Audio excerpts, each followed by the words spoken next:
I'm John Batchelor. Larry Kudlow, my colleague and co-host of CNBC and Kudlow Radio on the Weekend, continues with me, and we turn to Medicare. Medicare's reputation for the 20th century is first rate.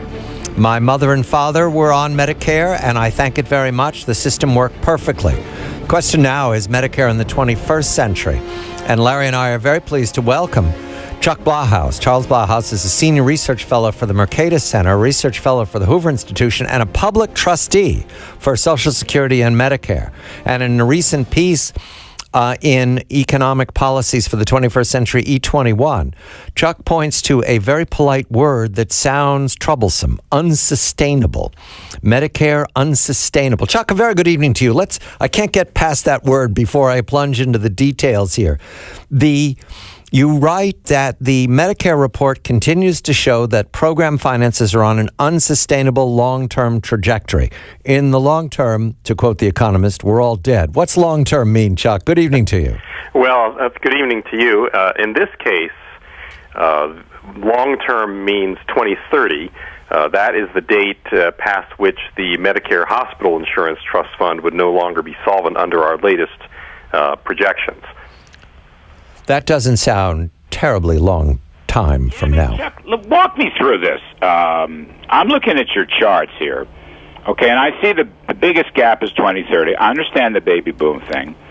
So you're going from, in round numbers, 4% plus a share of GDP to 6% of GDP, actually for both Social Security and healthcare, more or less, and you kind of stay there for the next 50 years. Now, is the issue here you just got to get through the next 10 years? I mean, you and I know the federal government's going to fund this no matter what happens. What's the issue here? Why is this such a catastrophe? Well, that's actually a great question, because the issue is slightly different depending on whether you're talking about Social Security and Medicare or Medicare. But on the Medicare side, the issue is really the explosion of costs. This 2030 date that I just mentioned is an important data point, but it's very important to remember that it's just one data point. It's just one piece of Medicare, the Hospital Insurance Trust Fund, and that is actually, while it's a date that the press tends to focus on, that's actually less than half of Medicare spending even comes from that trust fund. The vast majority of Medicare is funded through mechanisms in which the concept of solvency is really sort of meaningless, because those parts of Medicare are simply given whatever revenues they need from the general federal budget to keep making their benefit payments. So the real problem here is that, with respect to Medicare, is that costs are rising faster than the economy can sustain, and that is putting increased pressure on taxpayers, increased pressure on the federal budget, increased pressure on beneficiaries whose premiums go up. And that's the result of our inability to get Medicare costs under control. What are the economic growth assumptions behind that? I mean, I know Medicare is different than Social Security. I understand that, and all the covenants to finance it. But what if the economy grows, more towards its historical norm, which is 3.5% since World War II? All right, we haven't had that in the last 15 years, I grant you, and there's a lot of pessimism. But suppose we had better economic growth policies, and that throws off more revenues. Suppose, Chuck, we even had better immigration policies, and that improves our labor force, and that throws off revenues. Well, let me give you a two-part answer. The first part, with respect to just general economic growth, we definitely have a positive effect on both Social Security and Medicare, although a lot less than people tend to think. And the reasons for that are a little bit different on the two sides. But basically, faster economic growth increases the revenues for those two programs, but it also increases their costs. The Social Security benefit formula is written so that benefits are proportional to growth in wages.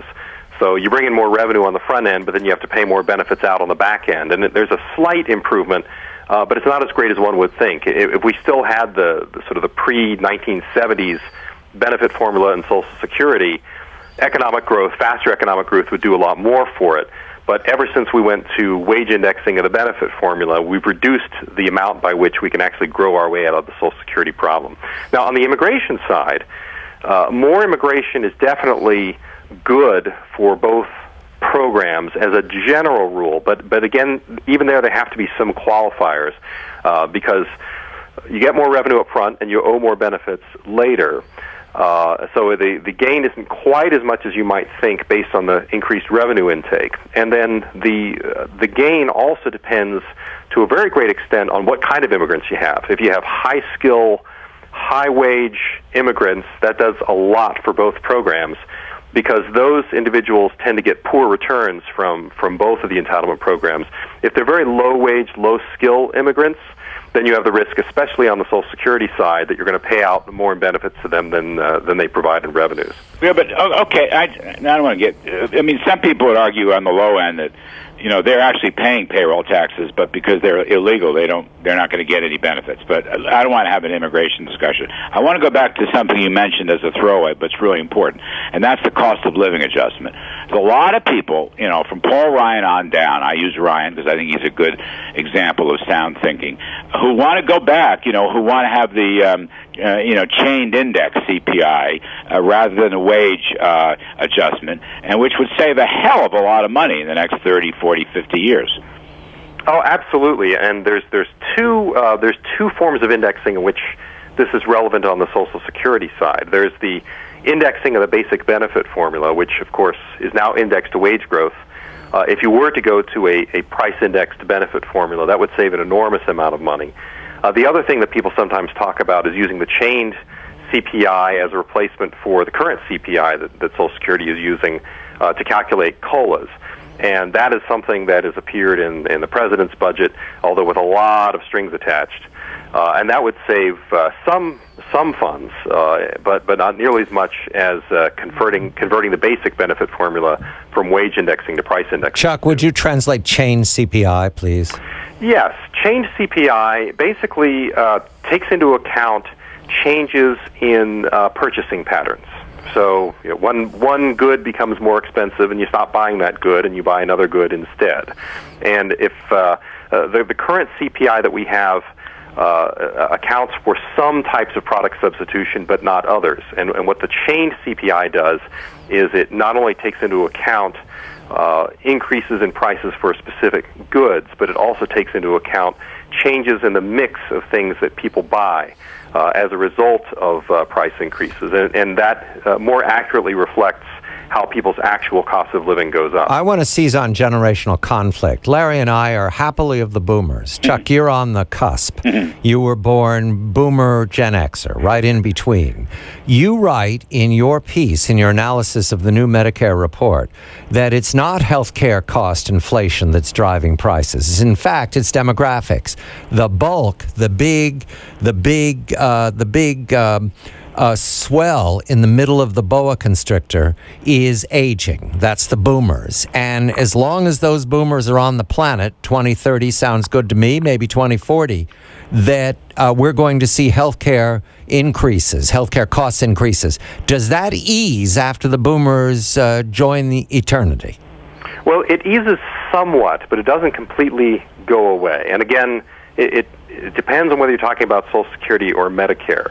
But in each program, you have a very great surge in costs over the next 20 years or so as the baby boomers join the retirement rolls. And the combined increase in costs from the two programs together is absolutely enormous. And this is a very important point because over the last several years, our national political discussion has been dominated by this question of healthcare cost inflation. Can we bend the healthcare cost curve down? And all of those policy questions that have been debated. And in my opinion, that question, while a very important question, there's no debate about that. It's a very important question, but it's not the most important question. The biggest factor that is driving cost growth in both Medicare and Social Security for decades to come is population aging. And if we want to deal with the unsustainable cost growth in those programs, we have to grapple with the sheer number of people receiving benefits and the length and the proportion of their lifetime that they are receiving those benefits. And if we don't do that, we're not going to be able to get costs to grow at a sustainable rate. Therefore, the Affordable Care Act cannot speak to that because that is only part of the story then. You're talking about something that's inevitable. We're getting older, we're healthier, but we're still going to live longer, and that drains the Medicare.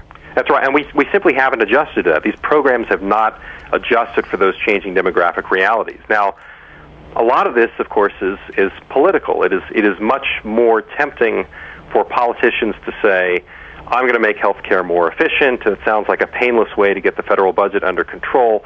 It's much more difficult for a politician to confront something of the nature of having to change eligibility ages and other things that we would have to do to deal with the demographic issue. But Chuck, one just thing on that. No plan that I know of would affect the spending side of health care in the next 20 years. No plan. I mean, all the longer retirement age. You can mess around with the cost of living adjustment. You can have, Paul Ryan's premium adjustment plan with more market competition. But nobody is going to change anything next 20 years. It's political death. Well, you're getting me a little out of my lane with respect to handicapping the politics of things, but I will certainly agree with you. I think that making a qualitative change in the direction of Medicare spending is just very, very difficult politically. Social Security, again, it's also very, very difficult politically. Mechanically, it's actually somewhat easier on the Social Security side for reasons we just discussed. If we had a benefit formula that grew, for example, with price inflation rather than wage inflation, you would cut. It wouldn't stop growing faster than the economy, but the growth relative to the size of the economy would be considerably decelerated relative to current projections. But I think you're right that under any scenario, we are going to see costs in Social Security and Medicare grow faster than GDP over the next 2 decades. We just can't afford to let them grow as much faster as is currently projected. And raising premiums on Medicare, does that answer? Medicare is one of those issues where you have to do a little of everything. I mean, you can't solve it all on the eligibility age side. You can't solve it all on the premium side. You would probably need a component of sort of a capitated premium support component. There's a lot of things you'd have to do. There are so many things that have to be done to get Medicare costs under control that we're probably going to have to try all of them within the next 20 years. What's Obamacare going to do to this story? Right, good. Oh, that's a great point of debate, and I will say, let me say, there's a great debate among analysts as to what has the role of the Affordable Care Act been in changing, if at all, the rate of health care spending nationally. And the trustees, we've basically said we're not jumping in the middle of that debate. We can't settle that debate. We just point to people making arguments on different sides of that debate. Having said that, going forward, there's no question that the Affordable Care Act is going to add very significantly to national health care spending going forward because of this. It's a very substantial expansion of the number of people with insurance, and people who have insurance tend to buy more health care services. So, I mean, if you multiply the number of people who are insured times the cost of the additional mandates, Chuck, right? You got a lot of mandates in there. These policies are going to be more expensive. I mean, you got to have multi-trillion dollars over the next 20 years of expenses.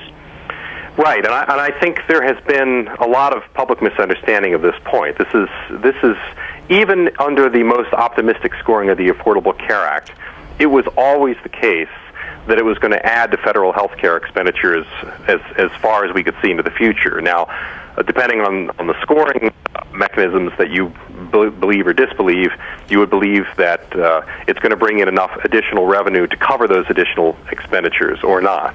But there's no question that it increases federal health care expenditures rather than decreases them. Chuck Blahous at the Mercatus Center. He is a research fellow for the Hoover Institution.